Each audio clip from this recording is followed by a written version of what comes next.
Welcome to Under the Microscope, your go-to podcast for materials and nanoscience. I'm your host, Dr. Pranoti Ksirsagar. Together on this podcast, we explore the fascinating world of nanoscience, where the smallest discoveries make the biggest impact. With each episode, I introduce you to a scientist working in the field of materials and nanoscience. Make sure that you are hitting that follow button on your favorite podcast app. And if you're watching on YouTube, yes, the video of this podcast goes on the YouTube channel of the Science Talk. So make sure that you hit the subscribe button. There are multiple different ways of showing your support for the podcast, and subscribing and following or even leaving a review is the most easiest and the most convenient thing for you to do. I'm also going to put the link to the newsletter of the Science Talk, which you can also sign up for if you're interested. All of these links that I'm mentioning are in the show notes and the episode description. All right, without further delay, let's get into today's episode.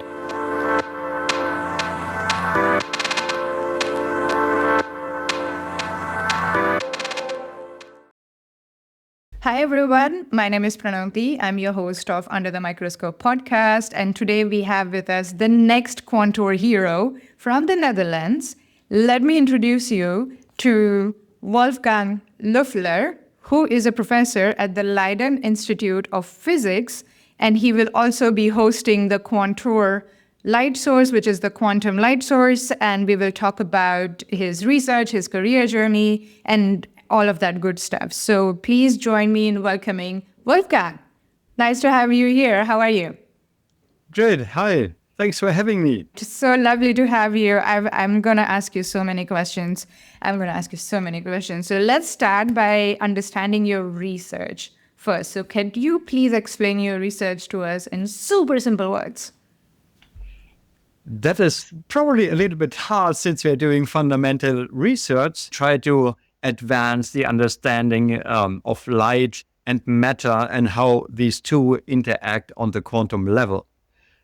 So very nicely fitting to the QuanTour, this involves lots of single photons, sometimes entangled photons, quantum entangled photons, and nanoscale material systems such as a quantum dot, where also quantum mechanics shows up.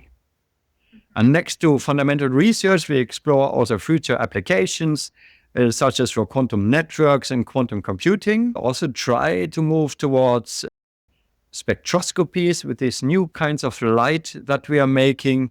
And we love to explore sidetracks every day.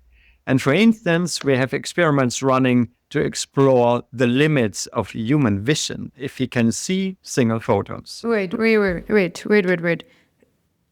So many questions. What do you mean by human vision? Do you mean that I, as a person, can see the single photons with my naked eyes? Probably. I don't know. We have to drop by in our labs and do experiments and do tests. To zoom a little bit out, this question is, of course, as old as the invention of the photon, or that physicists discovered that we need to have a smallest particle of light fields, which you call photon. It has a very low energy. It is, you can imagine, if you have a starry night, but otherwise it's completely dark, your eye receives approximately 1 million photons per second. And what we try to figure out is if one photon only, a green photon, because this is where our eye is most sensitive in the night, whether we can see this consciously. And consciously means that you say, I've seen it. You can imagine already that we need to make many trials for this and do very proper statistics. And this is also the issue why there are some amazing studies starting 100 years ago. But the statistics are not very significant. And so we try to combine our expertise in quantum optics, and we work together with cognitive neuroscientists in order to answer this question in the future, probably. What? Okay.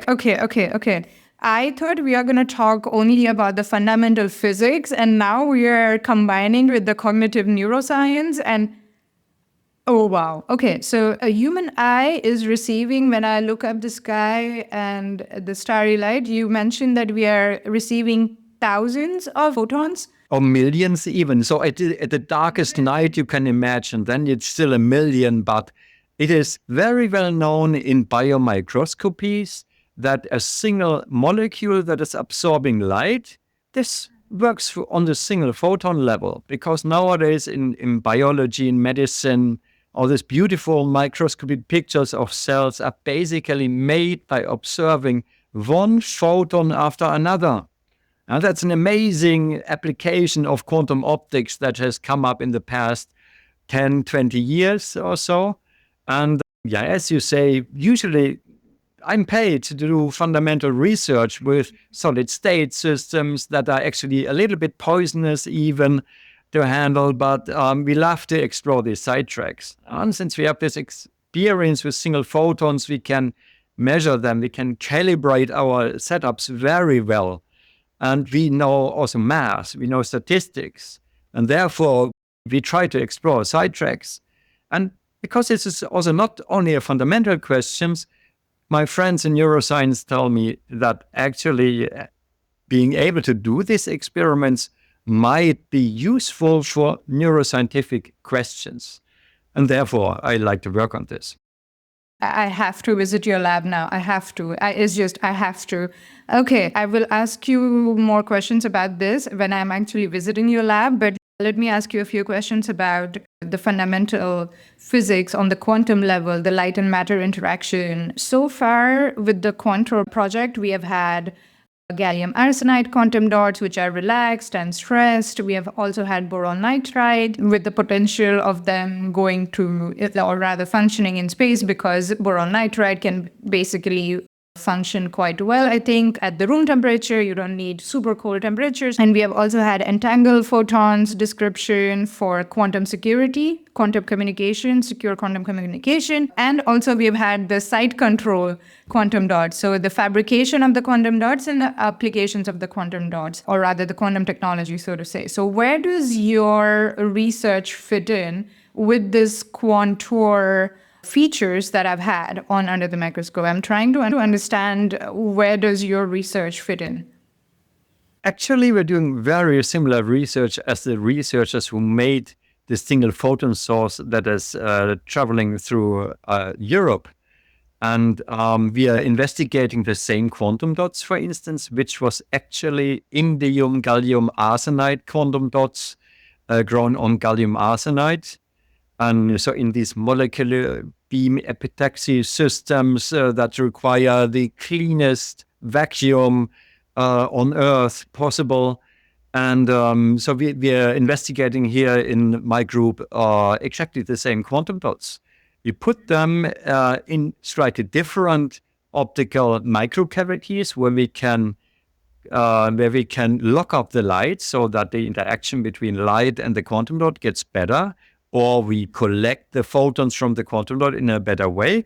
But this cavity that will travel to us, that is used for the quantum dot of the QuanTour quantum dot, this is also very interesting. But there are different variations of the field, and we are investigating we call it a monolithic integrated cavity structure that is based actually on methods borrowed from laser physics, because these quantum dots have also real-world applications in communications, because it turns out to make ultra-fast communications quantum dot lasers. So lasers built on many quantum dots, not one, like we will get from you soon, but many millions of quantum dots. They make the fastest lasers for communications.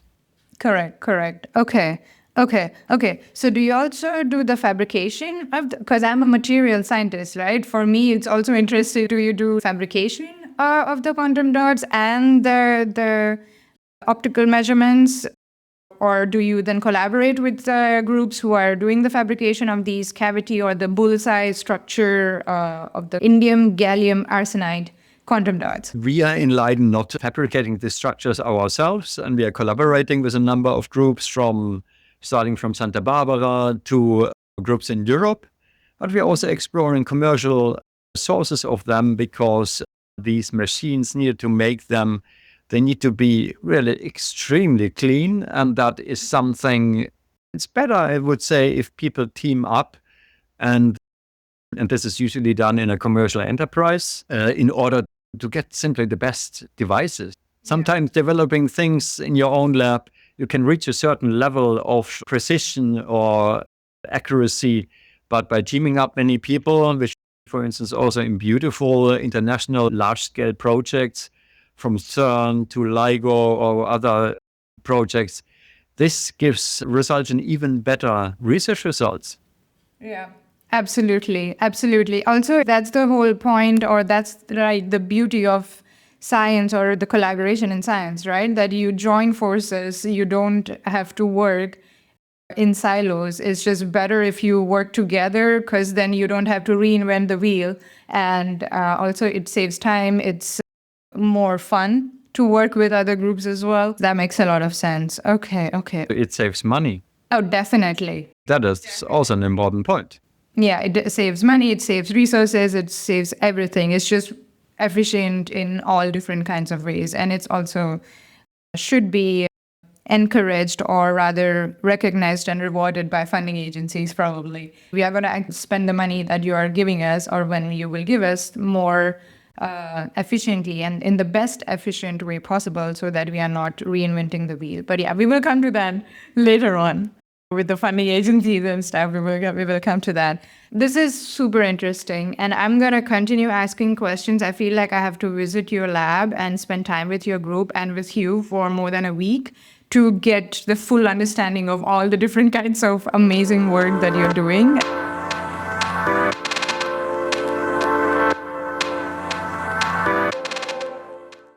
Let's travel maybe a bit back in time now and understand your career journey so far, because every scientist, I feel, has a different career path and career journey and the steps that they have taken. I don't know if the 10-year-old Wolfgang was like, I'm going to be a professor in the Netherlands and quantum science and all kinds of good stuff. So please tell us about your career journey. How did you end up being a professor now at the University of Leiden, or the Institute of Physics at University of Leiden?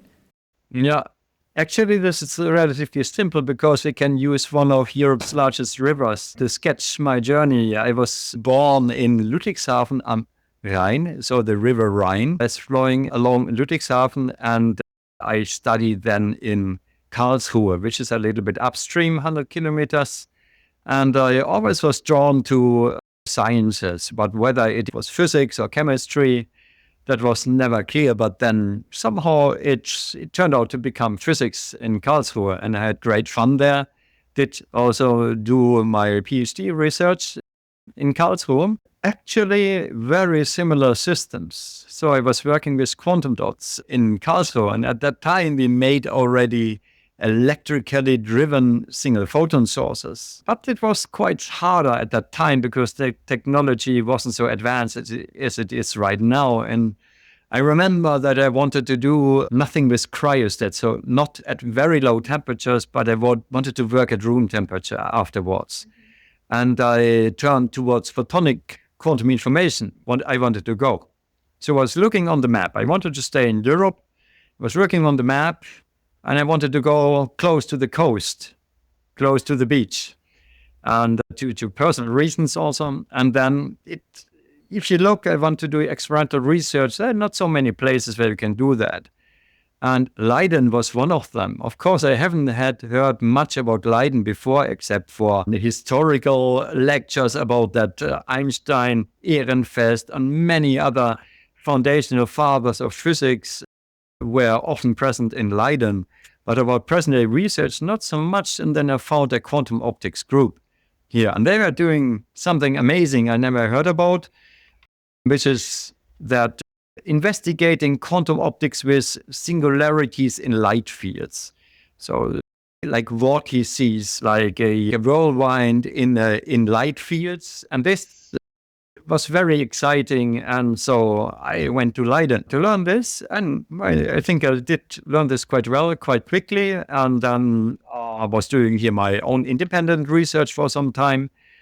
And then I was very lucky that by year-long, very hard work, at a certain point, I obtained a staff position in Leiden. And so I didn't move further away, but I continued then my career in Leiden.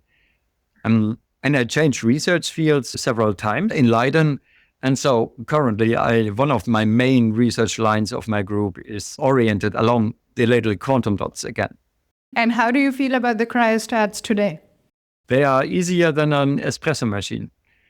So they cost a lot more, of course, but I must say my espresso machine at home is more complicated to operate than the cryostats in our labs. This is you switch a button and it gets cold. And like we had, for instance, which is very rare, but a power outage. So we switched on things this morning and it was very easy. So my group members, probably they don't know how much more easier their life is compared to what I was doing during my PhD in pouring around liquid helium in cryostats. And every day I called at that time my cryostats a Tamagotchi, which you have to take care of every day. And nowadays it's much easier. Yeah, it's more streamlined. I remember that because when I was doing my master's at the Max Planck in Stuttgart, we also had our group was also doing cryo measurements, and this was in 2013, 14, something around that time. And they would be carrying around the helium cylinders, huge cylinders. And then I also remember that you are not allowed to travel with the helium, liquid helium in the elevator together. So you have to press the button, take it from the basement usually to, I don't know, 4th floor or wherever you are. And then you climb up the stairs and then suddenly on the 4th floor, the elevator opens. And if you haven't caught up, people are just like, there is just a cylinder. What's happening here? But since then, I think we have come very far now with the cryostats. It is the push of the button. But that's also good, right? Because then the researcher can focus or spend time on doing the measurements and doing the data analysis and all of that instead of waiting for the cryostat to cool down. Yeah, exactly. So for me, fundamental research is part of a very important cycle between technology development. Our research will enable future technologies, but present-day technologies also always improve our research. There are a couple of milestones in this field, like, for instance, the CCD camera that made 1,000 measurements instantaneously possible. Before that, you had to measure with only single pixel detectors, and then you had 1,000 pixels. That is 1,000 times faster. And it was also liquid helium, as you mentioned it, which is also a little bit sad, because probably you know that in Leiden is a place where for the first time helium was liquefied more than 100 years ago. Oh, wow. And now we are having less and less liquid helium here around, since we have these easy cooling machines available. That's quite interesting. I did not know that. I'm always curious about how did you decide to pursue science? Was this something that was when you were in school that you were inclined more towards the sciences or natural sciences with physics and chemistry? Or did you come from an academic family? Yes, I must admit that I have quite some scientific background in my family. And this makes it, of course, easier as a kid also to get more in contact with sciences. But because I realized this, I'm trying to work towards enabling realization of science ideas of kids and school kids and more adult kids who don't have this background, because I think this is for society a major challenge, that we enable all possibilities for all people. And so I host regularly school kids with whom I do research projects. They can do something in my labs. Sometimes I'm a bit afraid about safety, but we manage with this because everybody is curious. We just have sometimes to pull it out of people. Yeah, definitely. We need to have as many first generation scientists, because then there is just more and more brilliant minds coming into research and also working on the future or emerging technologies and fundamental science.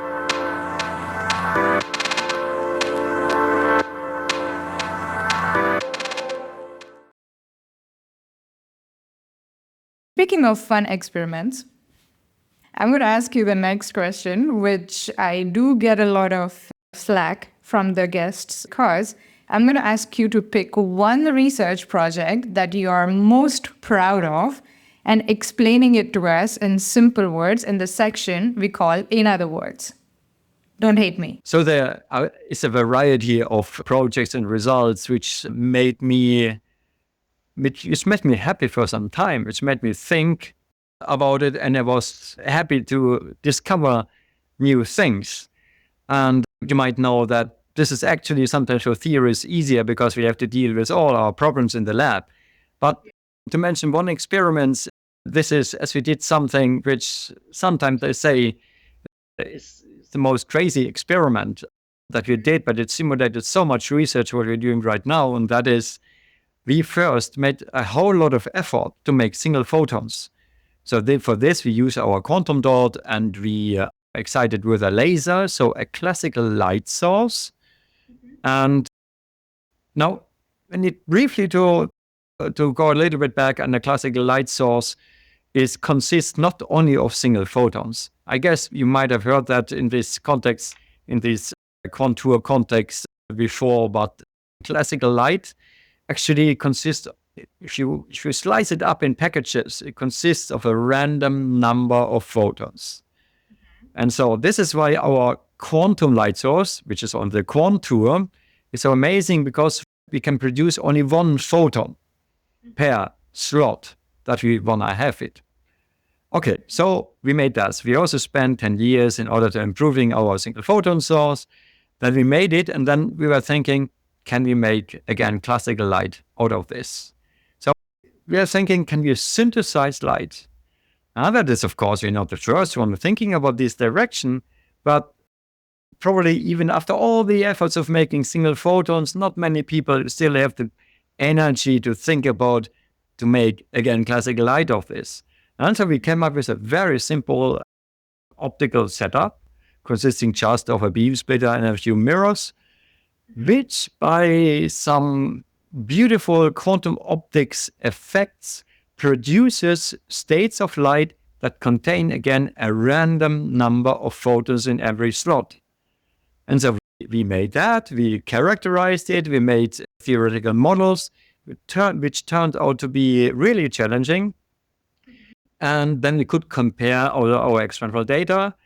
And then in the end, we were confident enough that we can draw the conclusion that we made this classical coherent light, laser light, from scratch. And that made us really think in many directions, what else can we do with this?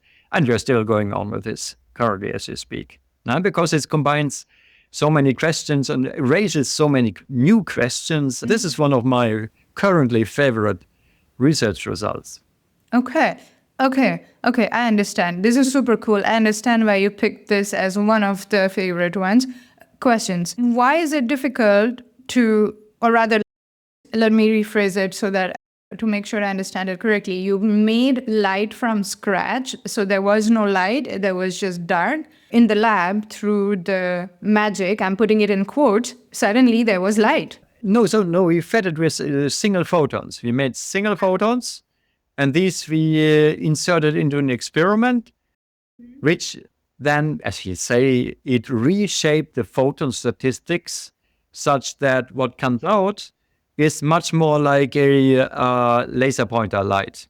Oh, so this was the reverse of what you explained in your current research, where you're doing like, okay, our eyes are receiving millions of photons in a dark night, and there you're trying to isolate and cognitively recognize probably that we have isolated one, like a green light or whatever. Okay. We made the single photons, and then we needed to make quantum interference between different photons. And by this quantum interference, we also created quantum entanglement between the photons. And this was actually, from the funding agency point of view, the motivation why we do this. We obviously need to apply for research money, and this was a big, beautiful project that was working towards large photonic entangled states.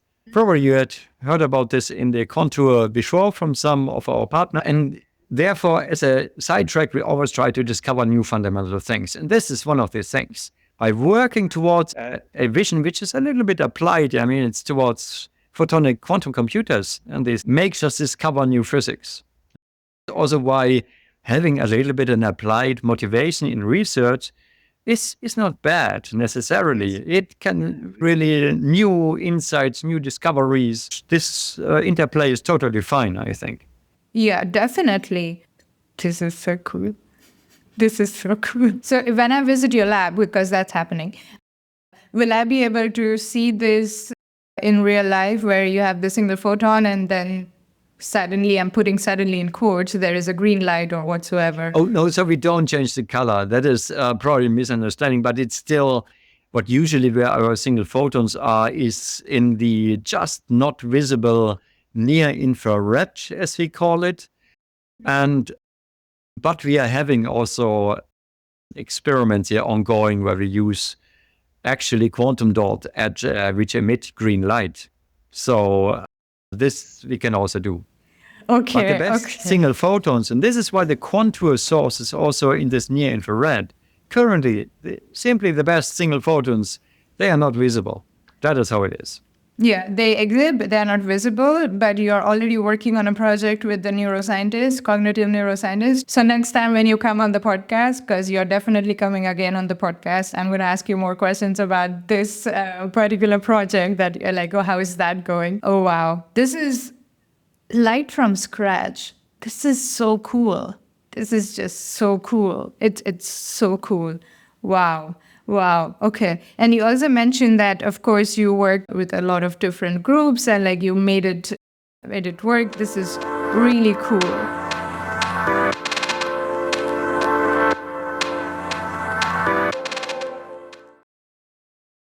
Wolfgang, I have the feeling that you love the research aspect of being a scientist or being a professor, but especially now as you are a professor, there is more to you as a scientist than only the research, right? What else do you like about being a scientist? Working with great people every day. That was on exciting questions. It's quite diverse. I would say that is, on one hand, of course, the research part. Yeah? That is, I think I know that I'm very lucky also that I could realize this, because there are not many positions in this job, and we are spending on this research, of course, taxpayers' money which tell me every day, and therefore we need to make the best out of that, of course. But it's also good for economy, for the future technological development. Humanity now knows, and there's even proof that research is important to continue on this exciting path of 8 billion people, feeding 8 billion people, but also making new discoveries which make our life better, like computers and things. But I wouldn't be so happy if I wouldn't also have to do actually education. So giving lectures, but also, as I mentioned before, education on all levels, from high school kids to actually retired people sometimes, because education is something where you really check, the people check you, have you really understood it? Mm-hmm. And this is, so in discussions, what we usually then end up in lectures or other discussion places, other forums. Mm-hmm. And then I really understand or see if I understood scientific topics. Mm-hmm. And of course, it's also connected to this part is also that we also need to communicate our science, like I'm a little bit doing here, but many other places where this is important. And so this combination is great fun. There's this technology. I think there is a circle between fundamental research and giving lectures at the university. Because as I mentioned, you understand if you really understood something only by giving lectures, but you can only also give really exciting lectures and motivate people to think about it if you're also up to date with the cutting edge research. So this is indivisible, I would say.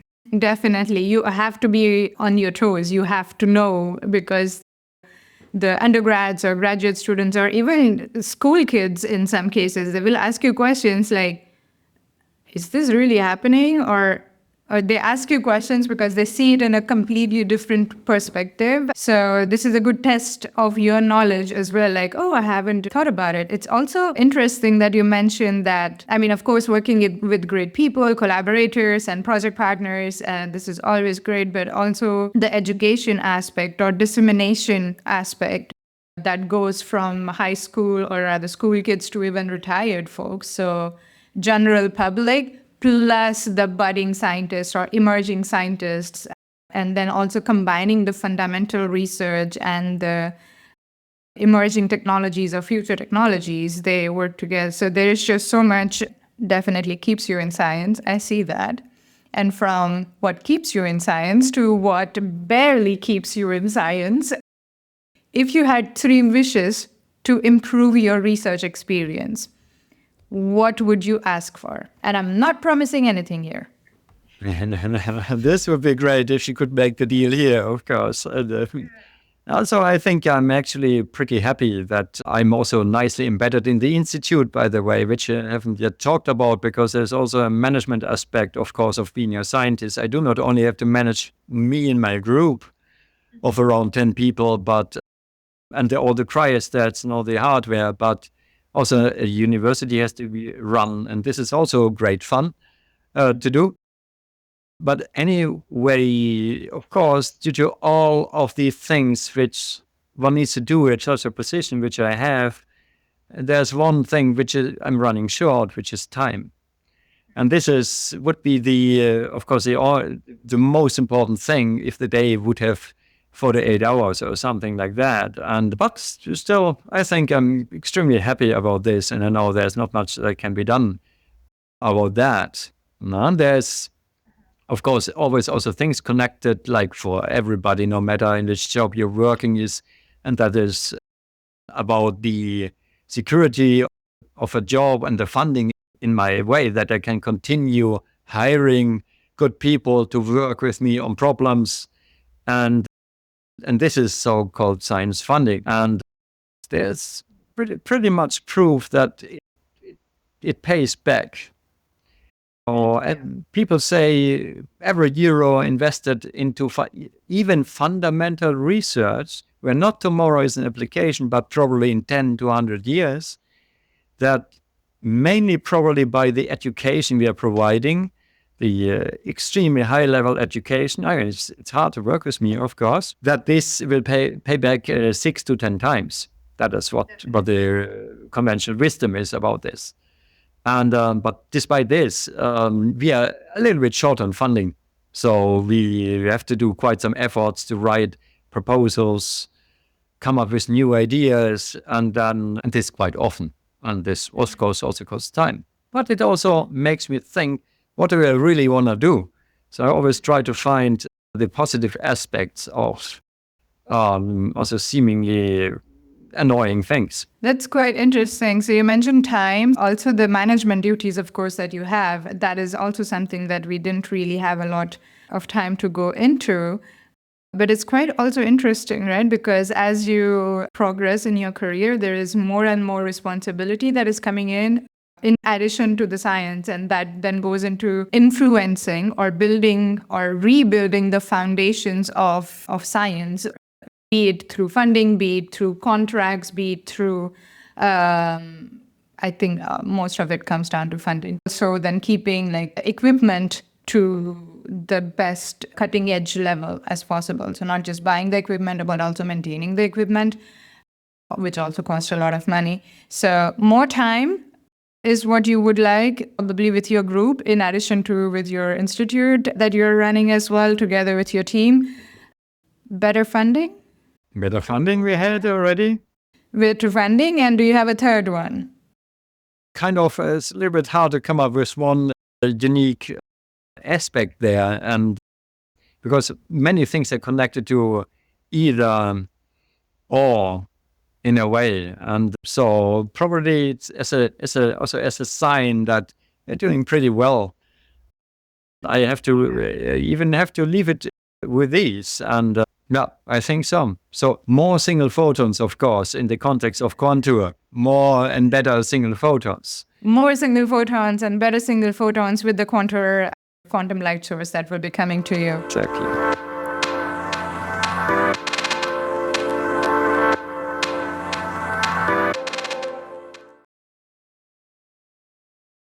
I'm going to ask you something which I will cut out if you're not comfortable with. And that is, what do you think about Trump coming into power in the US? Do you think this will have an effect on the research or the funding in a global sense? Because anything that happens in the US does have an influence. And the last time Trump became president, he cut the science budget substantially. And we seem to have this right-wing sort of political agendas are emerging in different parts of the world as well, different countries as well.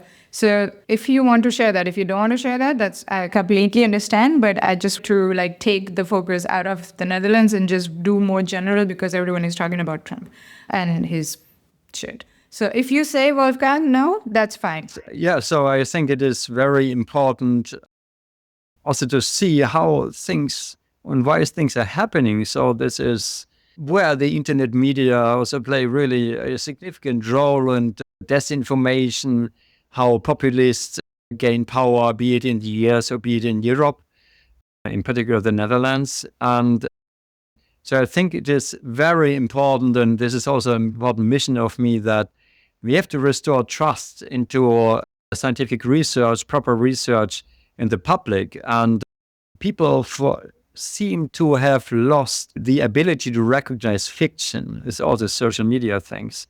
That there's a lot of fiction. We had science fiction in my youth.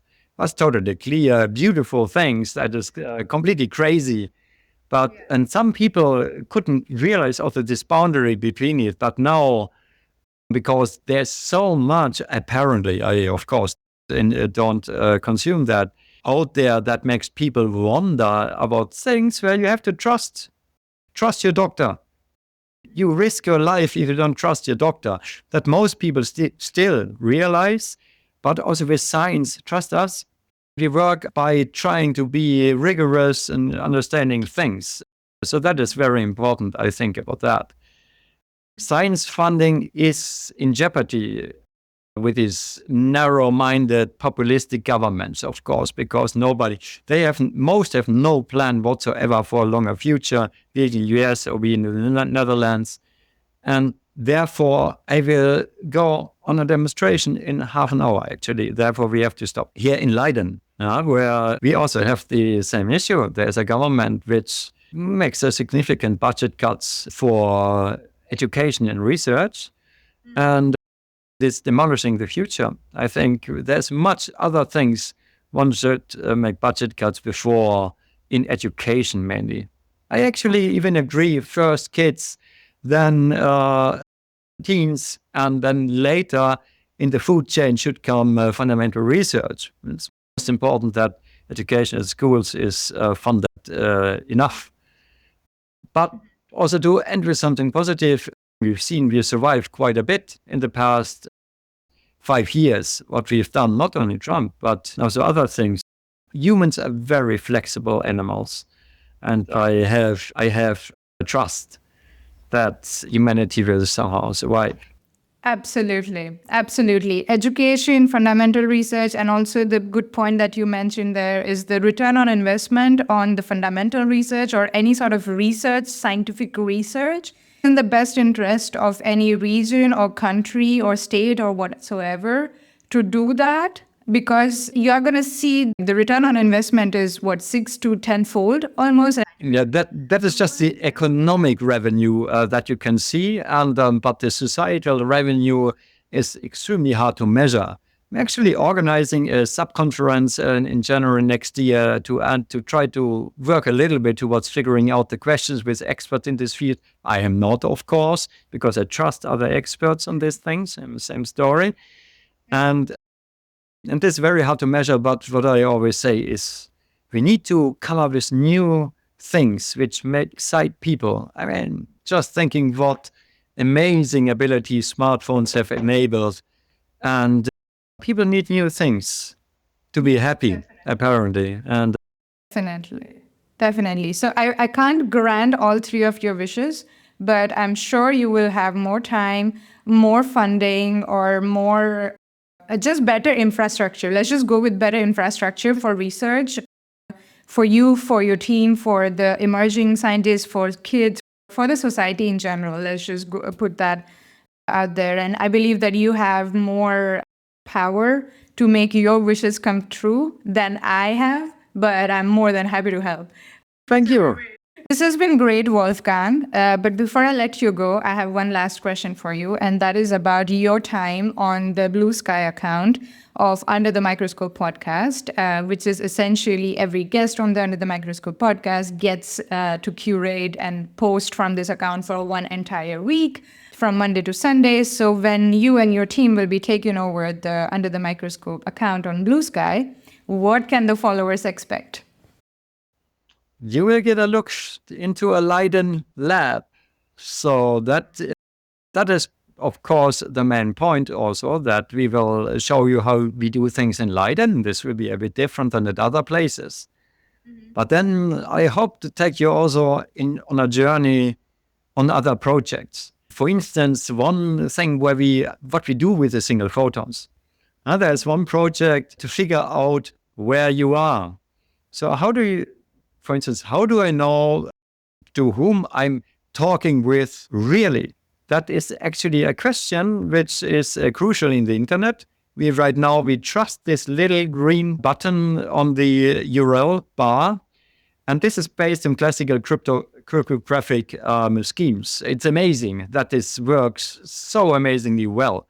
And we are exploring one potential future added layer of security there that we prove positioned by triangulation. You might know that the satellites which do enable GPS on the telephone, there's also nothing else than sending photons, microwave photons around. But it turns out to really prove that somebody is at a certain location, we need quantum mechanics.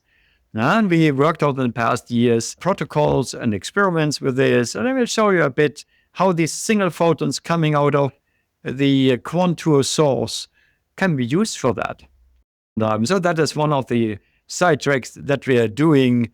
And then we'll also show you probably some other fascinating topics of light and photons. That's going to be great. And the cryostats and the campers and the labs and the city. And exactly. And we have the machine of commanding honors who for the first time made helium liquid standing here in the basement of my lab. We will see. Oh, wow.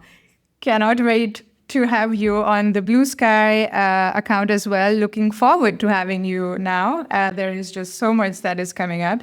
So thank you very much for speaking with me, Wolfgang. This was really great, and I am definitely going to visit your lab at some point. Thank you very much for having me, and you are more than welcome.